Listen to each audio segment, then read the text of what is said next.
Buenas noches, mis hermanos y hermanas en Cristo. Todos los días yo me levanto a las 1:30 de la mañana para preparar un mensaje y lo envío a las 3 de la mañana de lunes a viernes. Aquí estamos en la casa de Dios y aquí tenemos servicios todos los domingos a las 1 p.m. Y también tenemos los estudios bíblicos todos los jueves a las 7 p.m. Vengan todos para adorarle a Dios en espíritu y en verdad. Y el tema de hoy se llama: el deseo del salmista es enseñarnos el camino. Buenaventurado tienen varios significados en el hebreo original. Doblemente bendito, dichoso, feliz, gozoso, etc. Pero podemos resumir todos estos significados en una sola palabra: bendecido. Desde el momento que recibimos a Cristo como Señor y Salvador de nuestra vida, Él nos bendice con toda bendición espiritual. Efesios capítulo 1, versículo 3. Y la prosperidad material. Pero muchas veces esa bendición no se puede manifestar completamente en nuestra vida por nuestro estilo de vida, por esos pecados que voluntariamente hemos decidido no dejarlos y por nuestros malos caminos.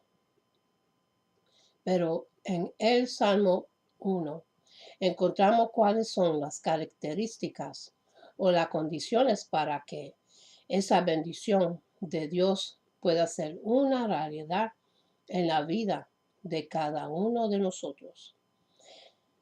Veamos cuáles son esas características de un cristiano que vive bajo la bendición de Dios en su vida. No se guían por malos consejos, en el primer versículo. ¿Cuántas bendiciones de nuestro Dios hemos perdido por haber seguido el consejo de un inconverso o de alguien que se llama cristiano, pero está lejos de Dios? Un buen matrimonio, un buen trabajo, una carrera universitaria, un ministro en tu iglesia, etc. El problema no son los consejos que nos dan, pues es normal que cuando estemos pasando por momentos difíciles, se acuerden a nosotros muchas personas para aconsejarnos. De hecho, recibir consejo es bueno. En el libro de Proverbios, capítulo 11, versículo 14, dice así: donde no hay dirección sabia, caería el pueblo, mas en la multitud de consejeros hay seguridad. Capítulo 15, versículo 22.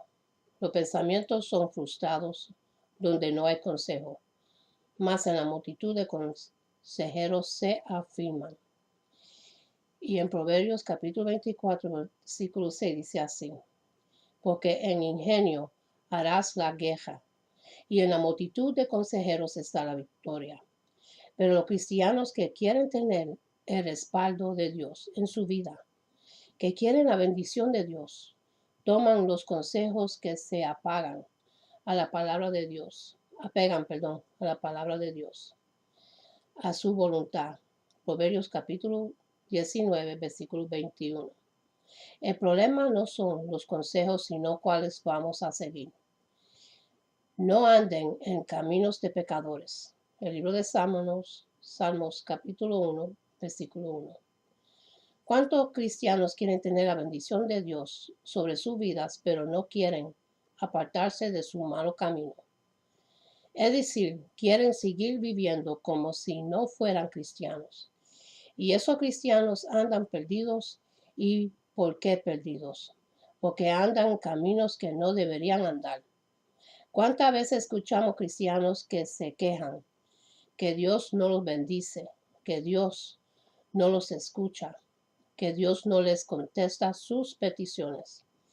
Y esta mañana, en este día, Dios nos pregunta: ¿cómo están tus caminos?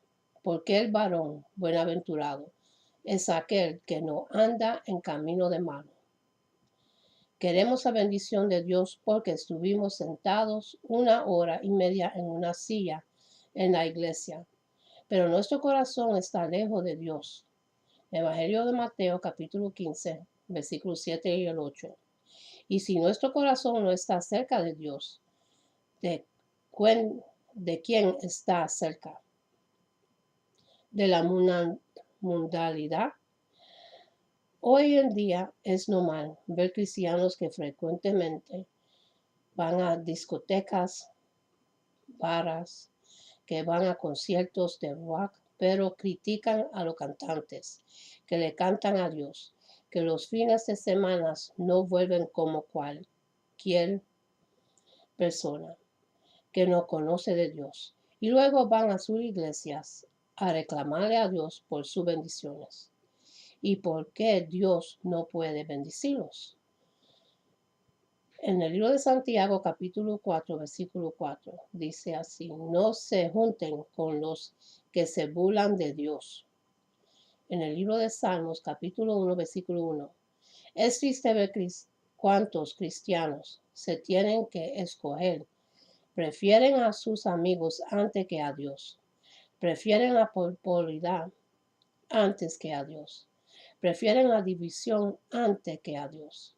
¿Cuántos de nosotros consideramos como nuestros mejores amigos aquellas personas que no quieren nada con Dios y que peor aún se burlan del cristianismo, del evangelio, de los siervos de Dios y de las iglesias? ¿Y cuántos cristianos llegamos al colmo de negar al Señor con tal de no perder nuestras amistades, con tal de ser tomados en cuenta en nuestro grupo de amigos? Tenemos que recordar algo muy importante. En el segundo de Timoteo, capítulo 2, versículo 11 hasta el 13, se delaten en la palabra de Dios. El libro de Salmos, capítulo 1, versículo 2. ¿Cómo podemos querer la bendición de Dios para nuestra vida si congregarnos en la iglesia es una carga para nosotros? Si leer la Biblia para nosotros es aburrido. Sin cantar alabanzas no nos gusta o nos molesta. Preguntámonos a nosotros mismos, ¿somos de los que ponemos cualquier excusa con tal de no estar en la casa de Dios? Somos de los cristianos que solo leemos la Biblia el domingo o en la iglesia y no volvemos a leer en toda la semana. Somos de los cristianos que tenemos nuestra propia Biblia o nuestro propio cristianismo a nuestra manera. Tenemos que comprender que el cristianismo no se vive a nuestra manera o a nuestro estilo, sino como enseña la palabra de Dios. En el versículo 2, buenaventurado, obsérvese cómo este libro de los Salmos empieza con una bendición, lo mismo que el famoso sermón de nuestro Señor en el monte. La palabra traducida como bienaventurado es una palabra muy expresiva. En el original es plural y es una cuestión discutida si se trata de un adjetivo, o de un sustantivo. De ahí podemos corregir la multiplicidad de las bendiciones que reposan sobre el hombre, a quien Dios ha justificado, y la perfección grandeza de las bendiciones de que gozará. Buenaventurado el varón, que no anduvo en el consejo de malos. Este hombre sigue el consejo prudente y anda en los mandamientos del Señor, su Dios. Para él los caminos de la piedad son caminos de paz y de buena venganza. Sus pisadas son ordenadas por la palabra de Dios y no por la astucia y argucias del hombre carnal. Es una señal cierta de gracia interior hecho de que el modo de andar ha cambiado y que la impiedad es apartada de nuestras acciones. La palabra hachís es enfática a este hombre. Uno entre mil que vive para el cumplimiento del fin para el cual Dios le ha creado. Hay pocos que se entreguen a toda clase de vicios. Hay muchos avaros que aborrecen la embriaguez y muchos borrachos que aborrecen la avaricia. Y así respecto a otras cosas. Cada uno tiene su pecado dominante, por lo tanto, como dice el profeta, deje el impío su camino. Isaías capítulo 55, versículo 7. Ahora bien, buenaventurado el que no anda por un camino semejante, ni en silla de escarnecedores sea sentado, que los demás se mofen del pecado, de la eternidad del infierno, y del cielo y del Dios eterno. Este hombre conoce una filosofía mejor que la de los infieles, y tiene un sentido demasiado claro de la presencia de Dios para permitir que su nombre sea blasfemado. Cuando los hombres viven en el pecado, van de mal en peor. Al comienzo andan meramente en el consejo de los descuidados, perdón, de los descuidados y impíos, que no se preocupan de Dios. El mal es más bien de carácter práctico que habitual. Pero después de eso se habitúan al mal y andan en el camino de los pecadores, declarados que voluntariamente quebrantan los mandamientos de Dios. Y si se les deja solos, van un paso adelante y se vuelven maestros y tentadores deplorables respecto a los demás. Y con ellos se sientan en la silla de los escarnecedores. Se han graduado en el vicio y como verdaderos doctores de condenación.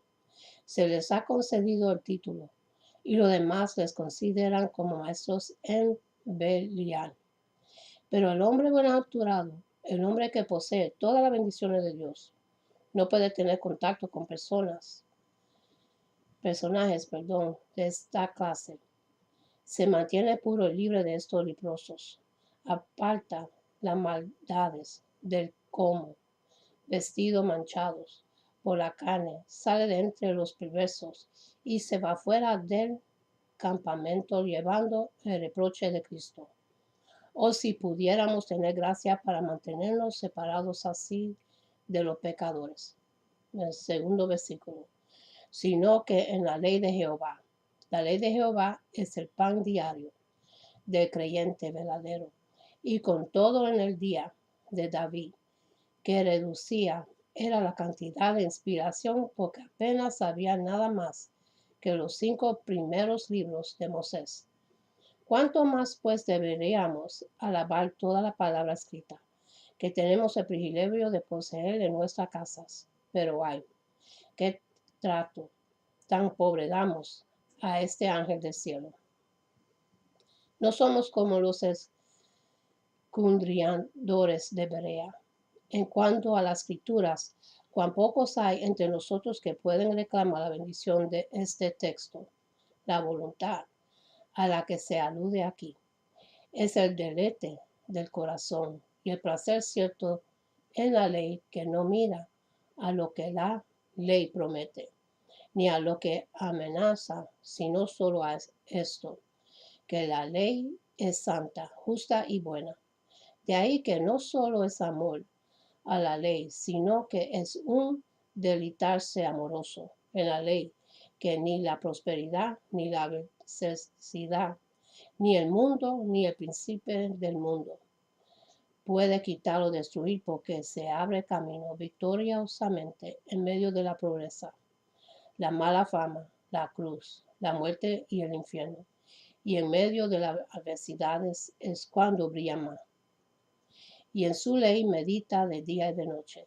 En este versículo tan sencillo hay todo un mundo de santidad y espiritualidad y sé en oración y dependencia de Dios.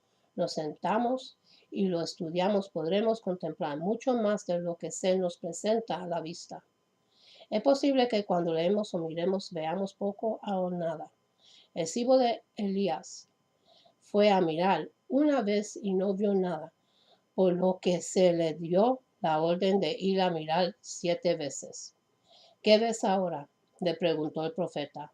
Veo una nube que asciende, como la palma de la mano, y antes de poco toda la superficie de los cielos se hallaba cubierta de nubes. Igualmente es posible que eches una mirada a la ligera sobre un pasaje y no veas nada. Medita sobre él con frecuencia. Pronto verá luz, como la luz del sol. La boca de los justos meditará sabiduría. Tienen en su tradición chalal, lo cual es una hermosa metáfora, puesto que indica un conversar constante familiar con la ley del Señor, que es aquello en que debería ocuparse el hombre, porque él es peculiar. El hombre piadoso lee la palabra de día para que viendo los demás sus buenas obras puedan glorificarle a su Padre, que está en los cielos. Lo hará de noche para no ser visto de los hombres, de día para mostrar que no es uno de los que temen la cruz, de noche para mostrar que es uno de los que pueden brillar en la sombra del día, porque es la hora de obrar, y así obran mientras es de día de noche, para que su Señor no venga como ladrón en la noche y le encuentre ocioso. Versículo 3. Sería como árbol plantado, y no un árbol silvestre, sino un árbol plantado, escogido, considerado como propiedad cultivado y protegido de ser desagriado, porque toda planta que no ha plantado mi Padre Celestial sería desagriada junto a corrientes de aguas, de modo que incluso si falla una corriente, hay otra disponible, los ríos del perdón y los ríos de la gracia, los ríos de la promesa y los ríos de la comunión con Cristo. Son fuentes de provisiones que no fallan nunca, que da su fruto a su tiempo. El hombre que se deleita en la palabra de Dios recibe instrucción de ella. Dispone de paciencia en la hora del sufrimiento, fe en la de la prueba y gozo santo en la hora de la prosperidad. El dar fruto es una calidad esencial del hombre que posee gracia, y su fruto sería en sazón. Los impíos tienen sus días marcados, sus ocasiones, sus obras y sus lugares determinados a los cuales se adhieren. Estrechamente, de modo que si su vecino muriera de hambre, no por ello se apartarían de su costumbre, pero el hombre bonnaturado, siendo libre en todos los momentos, en todos los lugares, para todas las obras y para todas las personas, acude a servirle y andar siempre que haya una necesidad, y su hoja no cae. Describe antes el futuro de la hoja y por ello se íntima al que profesa la palabra de doctrina, que da primero los frutos de la vida, si no quiere que su fruto se marchite, porque Cristo maldijo la higuera, que no daba fruto, y todo lo que hace prosperaría. Así como hay una maldición envuelta en la prosperidad del malvado, hay también una bendición escondida en las cruces, pérdidas y aflicciones del justo. Las pruebas y tribulaciones del santo pertenecen a la administración divina, y por medio de ellas crece y da fruto en abundancia. La prosperidad externa, si sigue al hecho de andar con Dios, es muy dulce, como el cero, que cuando sigue a un dígito, aumenta el valor del número, aunque el mismo en sí no es nada. Y en el versículo 4, no así los malos.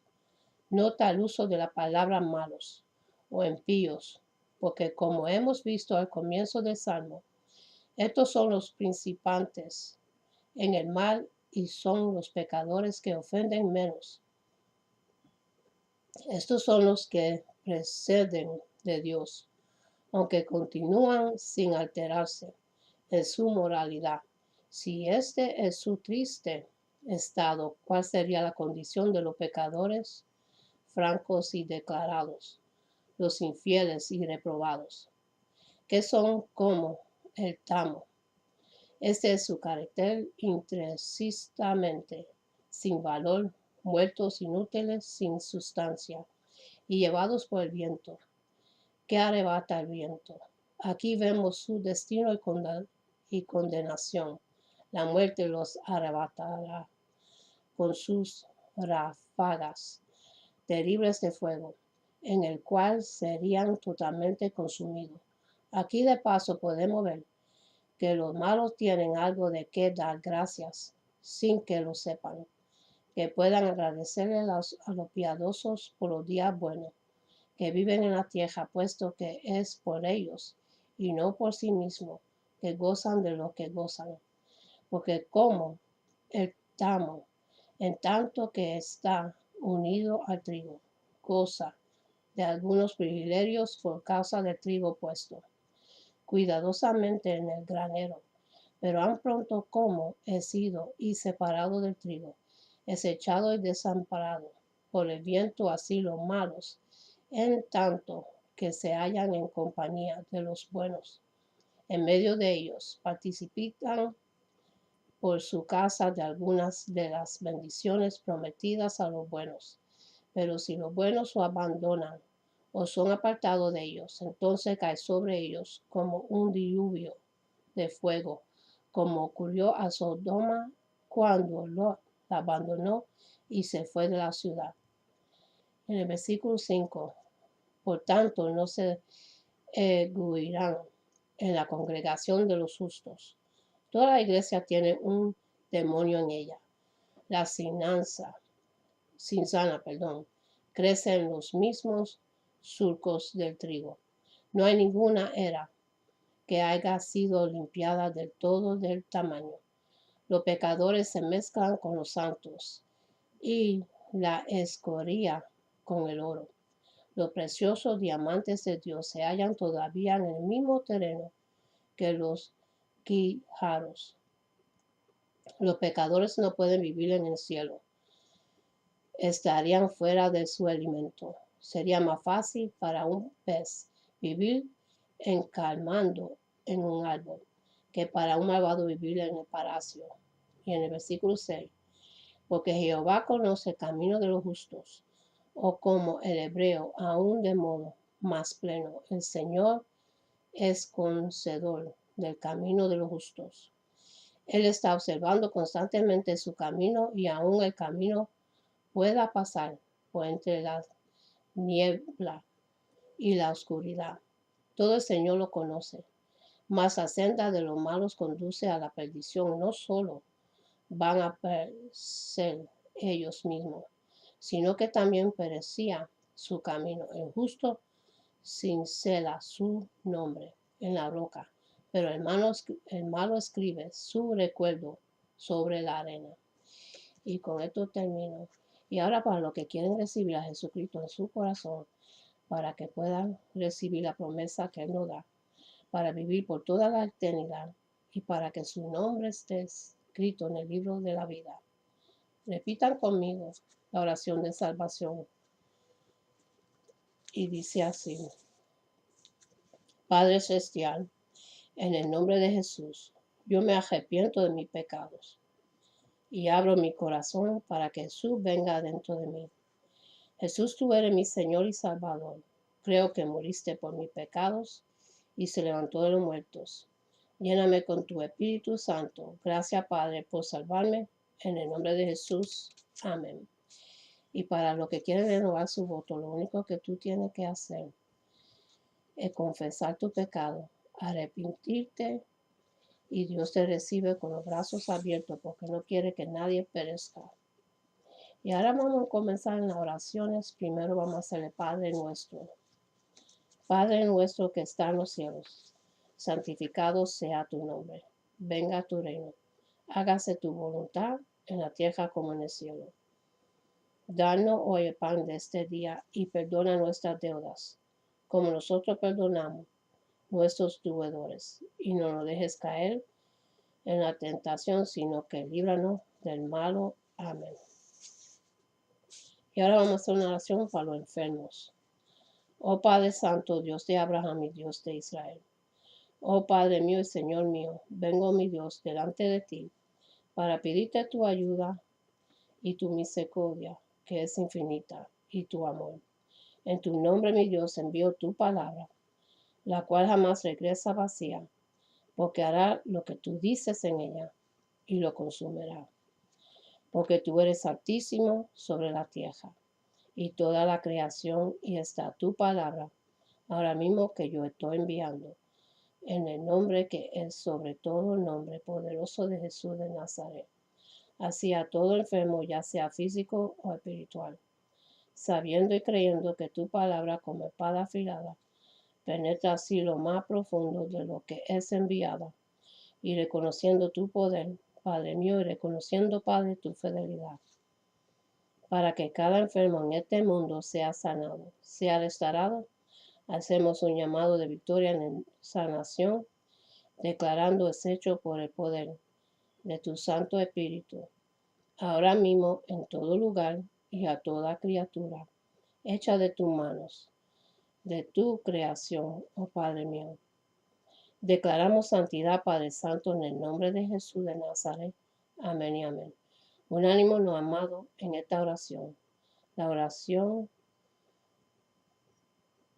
es fuerza y es poderosa, dándole gracias al Padre, porque escucha siempre nuestras oraciones. Amén. Y ahora vamos a orar para dos babies, uno que se llama Byron y el otro que se llama Max. Dios mío, pon tu mano sobre ellos. Sana los órganos de su cuerpo y restauralo, Padre. Lo pido en el nombre de Jesús. También, mi Dios, te presento a la sobrina de Jacob. Dios mío, pon tu mano en ella, sánala y restaurale los vocales de su, que ella pueda hablar claramente. Lo pido en el nombre de Jesús. Amén.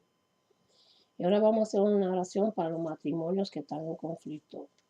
Señor, tú sabes cuáles son. Pon tu mano sobre ellos. Da esa paz que sobrepasa todo el entendimiento y esa amor agape que tú nos das, mi Dios. También, mi Dios, le pido para los hijos de ellos que sufren a ver los padres en conflicto. Pon tu mano en ellos y sana los corazones de ellos también. Que sea una familia unida como Dios manda. Que tengan la paz y la tranquilidad que sobrepasa todo entendimiento y ese amor agape. En el nombre de Jesús. Amén.